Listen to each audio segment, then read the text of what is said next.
Today I present to you another McFarlane's figure of the Batman. One that I've been looking forward to for quite some time now. It is mostly reused from a reuse of the Hush body buck. In a lot of ways, it is outdated, but also it looks pretty cool for being a reuse. And most certainly it is an evolution of the first Batman Spawn figure that was released as a 2-pack with Spawn. I was very close to picking up that 2-pack. The price just felt a little too expensive, especially for something that had a goofy head sculpt. But this one, the head sculpt of this Batman figure, of this repaint, is marvelous. They hit the sweet spot. It's far from goofy. It's as stoic as it gets for a Batman head sculpt. It should be the default configuration as far as a basic Batman head sculpt is concerned, especially if you're only packing in that default head in there. So most certainly we are off to a good start here. But before we proceed, let's take a very quick look at the box. I had to move Batman to the side because of it. I have a very small review station right here. It is also my home office desk. So I have to set a lot of things aside just to accommodate the reviews that I'm recording. So as you can imagine, the process gets kind of messy a lot of times, if not all the time. But that's just how it is. That's just the way things are. It is what it is. And you just got to put in the work and stop being lazy, because nothing's going to happen if we allow ourselves to just be suspended indefinitely by our hindrances. Whatever. The art at the back looks very nice, and it doesn't betray the figure in the most significant ways possible. So they did a good job there. They pretty much nailed the translation of that head sculpt into plastic form, as you can see.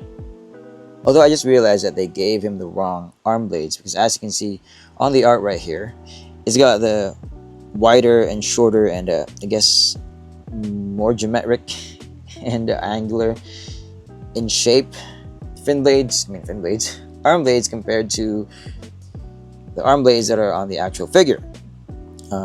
These are much longer and pointier, but it's not a real complaint. It's just a matter of personal preference, and I would have personally preferred the one on the art. But where they managed to redeem themselves would be on the emblem, because on the art it's just kind of I guess stitched or painted on or printed onto his suit, whereas here on the figure itself, it's got a 3D effect because they actually sculpted it. It's a sculpted chest emblem with a very nice paintwork. You know, it's just all about evening the odds. It makes me wonder, though, if they will release a single pack of Spawn as well, so that you can put the boxes side by side just like so, and that would continue the art to make it more complete. But it's not relevant. The front is, as per usual, a large window that showcases everything, and then it says here Platinum Edition, which is weird because they never release a single pack of this Batman Spawn figure in, you know, a solo pack. I guess this is just a Platinum Edition based off, or a spin-off of the 2-pack. That's probably what it is. But anyway, on the inside, as you can see, there is a card, which I didn't bother removing. Yeah, we also have the disc stand. Nothing much to see here. It just says on the other side, Batman Spawn 1996. It's everything you would expect from a McFarlane's Toys box. So, standard release with a platinum sticker. Platinum edition sticker. I don't know. So the figure does come with a pair of extra hands. There you go. The right hand is like a weapon holding hand, I guess. It's almost a trigger finger hand, but of course this Batman doesn't come with a grappling gun. So what you're gonna do is use it to hold the oversized batarang, like he's holding a big banana. I see how this can work, especially a Batman of this style. The left hand is a punchy hand. It's got a good enough sculpted detailing.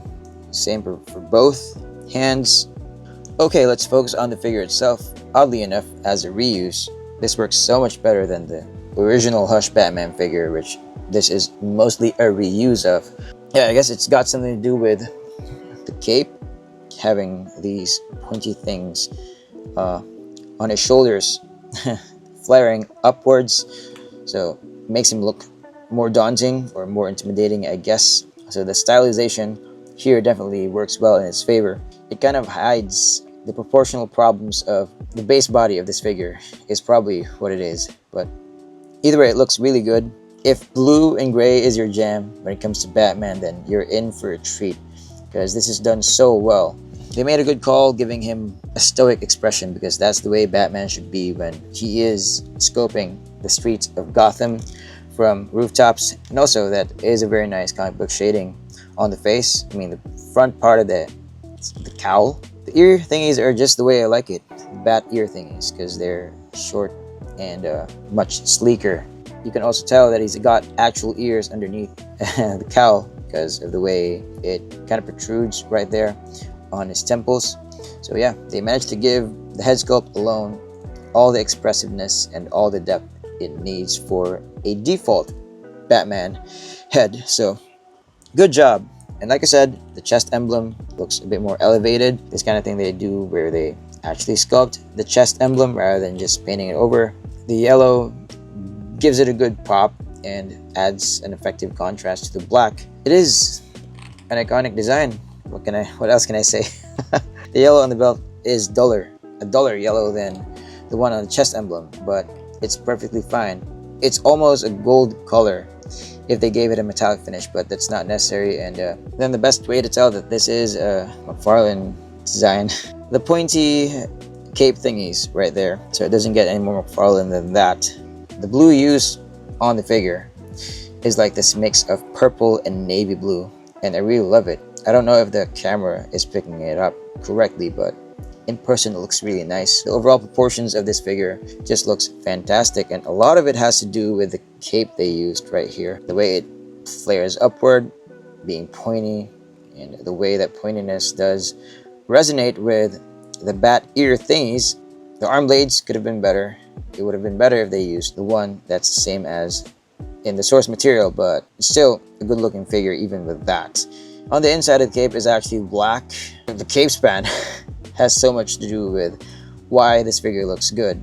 One major complaint about this figure, however, is that his body is kind of crooked. It's hard to put him in a position where he's just standing up straight, not looking weird at all. Because right now, it's like the upper part of his torso is slightly leaning to the side, while the midsection or the ab section is going the other way. You can probably tell by the way his thighs are misaligned. They could have put this figure together in a much better way, but I guess you can kind of finagle your way around it. Overall, this is a very good looking Batman figure. The way that the individual pieces and elements come together just give us a very formidable looking Batman.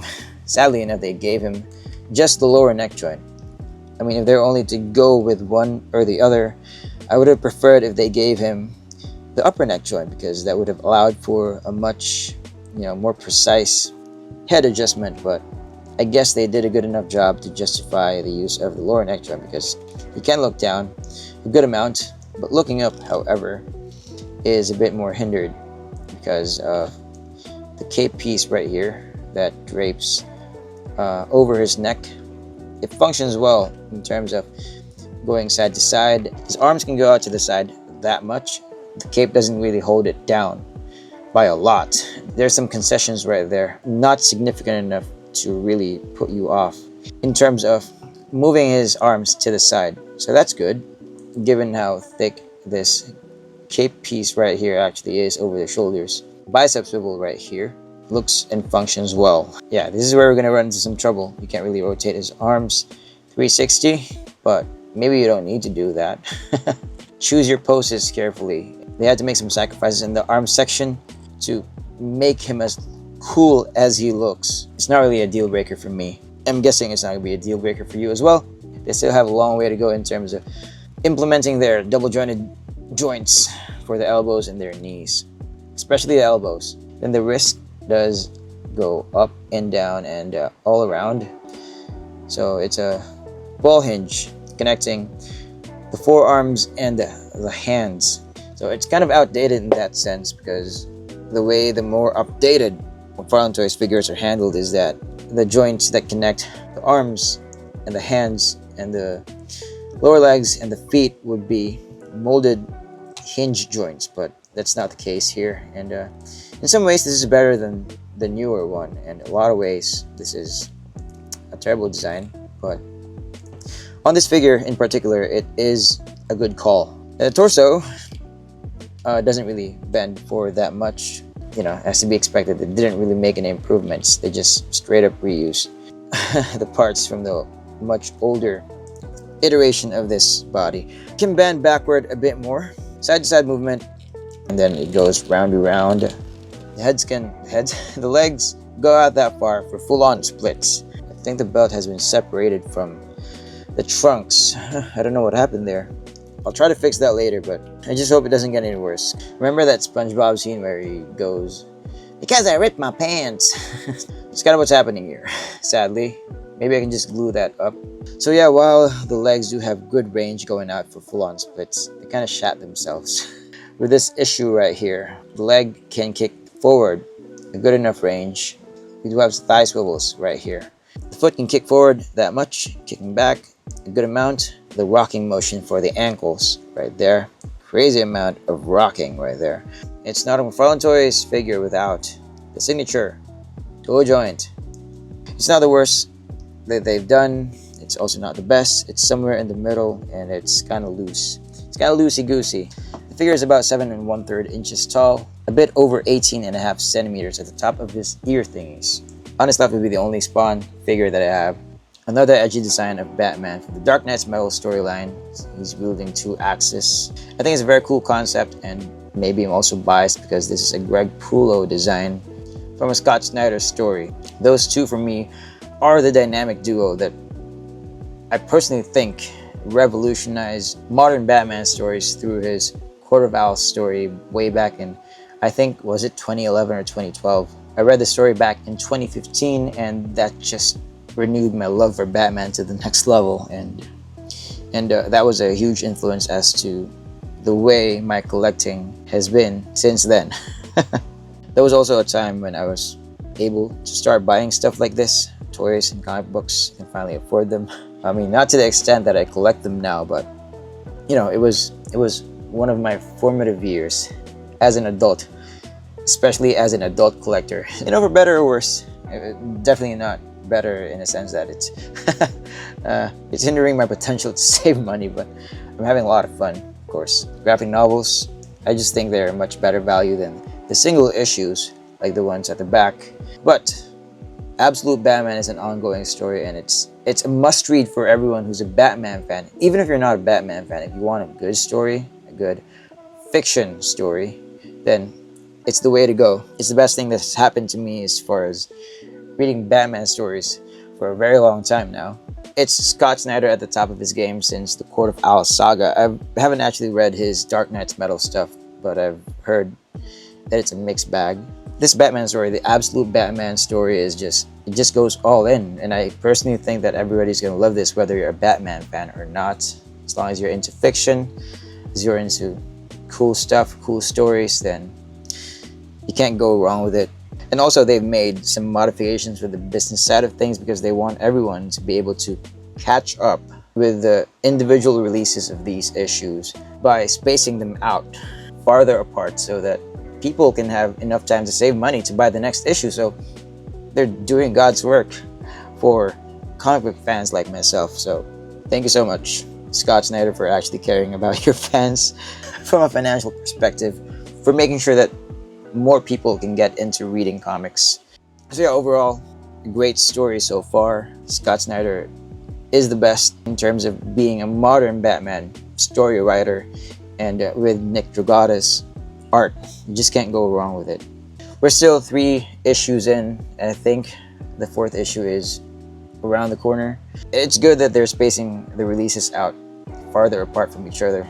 It's one of those stories where I need the next one, I need the next issue right now, but you gotta let them cook, and they have to let the readers save money first. So overall, it's a win-win for everyone.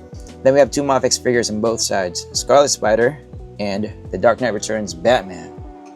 And then for one last figure comparison would be the Dark Knights of Steel Batman, which is one of McFarlane Toys' best Batman releases to date. And it's also from a cool Elseworlds storyline. So, this Batman figure is not just for fans of the team-up between Spawn and Batman. This is for every Batman fan out there like myself. This also works as a first Batman in your collection. All the parts put together just give it the quintessential Batman look. Although you're gonna have to accept some of the concessions made. But you can definitely put him in cool poses. If you're a busy guy and you just want to fudge around with him every once in a while. But there is enough articulation going on here to put this guy in cool poses. I mean, if you're an adult and you're busy with work and a lot of things, then you know you wouldn't have all the time in the world to play with your figure anyway. That said, this Batman is just gonna look cool just standing there doing nothing, like the way he is right now. It's perfect for vanilla poses, and it does have display. It's a very strong display presence. They definitely could have added more to the figure in terms of accessories, because they've increased the prices of all their releases, and you can't get a McFarlane Toys now below $25 SRP. It's anywhere between $25 to $30 for a single release, depending on where you're getting it from, depending on what country you're residing in. And you know what, just pick it up if it's available in your area, if you can buy it online at SRP. If your minimum requirement is just for it to look cool standing there, this figure passes with flying colors. Yeah, nothing much more to say. I hope to see you in the next review, hopefully in the next few days, not more than a week from now. Okay, please like and subscribe and leave a comment below. Any form of engagement would be much appreciated. I certainly discourage you from, giving me a thumbs down, but if that's what it takes for you to engage, then by all means, just do something. Share this to a friend. Share this to a fellow Bat friend, fellow Batman friend. Share this to your fellowship of the Dark Knight if you have one, to your cabal. Thanks for supporting my channel by, at the very least, watching this video. No need to do anything more, but much appreciated. All right, see ya.